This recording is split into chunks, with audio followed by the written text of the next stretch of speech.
Just as quickly as the first riot began, so did the second, despite the fact the inmates had been returned to their cells after the first uprising ended. Were you not under orders from the state to be locked down? Yes, I was, but again, they had broken the locks on my doors here, and I could not lock many of the doors here. The murder in the facility's courtyard, which is said to be an unrelated, isolated incident, is what prompted the second riot. This time, inmates agreed to return to their cells only after a meeting with the media.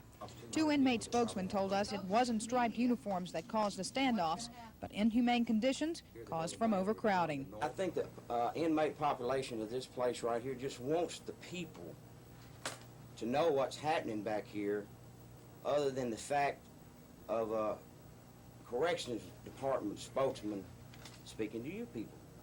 The inmates say food has been limited, and there are now fewer jobs available because of the overcrowding. Although they have promised not to resort to violence again, they do agree the potential for future riots is there. It may not be next week, next month, or next year, but it's inevitable if something's not done that what has occurred now is going to occur again.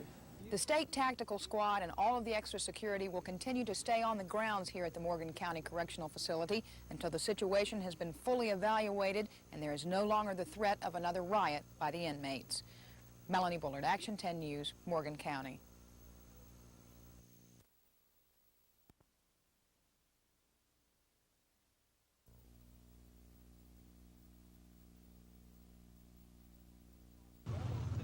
Witnesses across the street from the scene saw the situation unfold.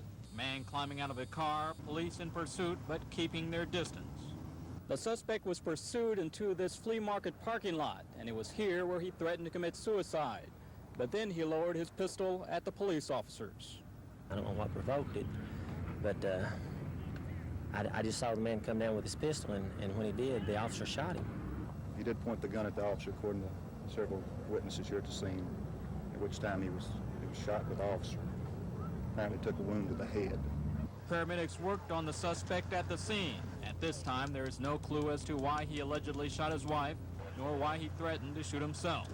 The officer who shot the suspect was called a fine policeman by a colleague, and what information he can give investigators will be one of the few sources for answers as to what exactly happened on this Western Avenue parking lot. Tony Perkins, Action 10 News, Nightside.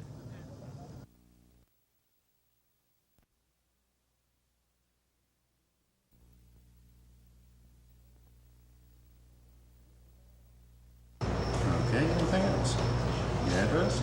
It happens hundreds of times each day. Someone calls and orders a pizza, and the delivery person goes out alone to a strange house. You just got to be cautious, that's it. You just got to watch around at night. Sometimes it gets bad. No one was saying much tonight about this weekend incident. The area in Western Heights where the robbery occurred is no longer serviced by the chain, which emphasizes safety. In fact, one of the first things drivers for the company are taught is to always be on the lookout. Anything in particular you tell them to watch out for? Things such as dark houses and suspicious people walking around the address where the pizza's to be delivered, dead ends, no houses on it, things like that. The employees are also taught to remain calm and not to endanger themselves or customers by playing the hero. Robberies like the one this weekend are not commonplace here in Knoxville, but they have made most delivery people realize it can happen here, and it's also made them realize safety comes first. Melanie Bullard, Action 10 News, Nightside.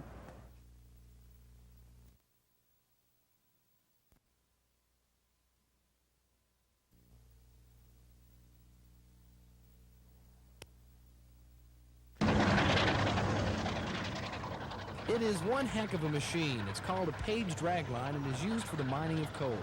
It weighs 500 tons, and to repair just one gear costs more than $100,000. For him to get in there too, I hope we don't.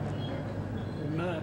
For the past 31 years, whenever something went wrong with the dragline, Grover Persinger was there to fix it. He's intelligent. He knows this old machine from end to end. What about a man who spends 30 years on one machine? I mean, you got to know that machine awful well. Well, you'd have to. If you stayed on and didn't do nothing, you'd know it that long, you'd have to learn something. Next month, though, Grover turns 70, and because of that, he'll have to retire. So what does a 70-year-old who looks 50 do with his time when forced into retirement? Well, in Grover's case, he'll keep busy with another type of machine, the kind that could have been used centuries ago. These are Texas Longhorn steers. That's Buck on the left, or is that Curly? But I'm going to spend most of my time, I think. Jane said, that's my wife. She said if she wants to see me, she has to come down the barn. Gee, come on, Buck. These steers are uncommon to the area, uncommon anywhere, in fact, but Grover is unafraid. He says he'll fine-tune these animals and keep them working, just like he did for the Page dragline. In Harrogate, Tennessee, Gene Patterson, Action 10 News in 10 Country.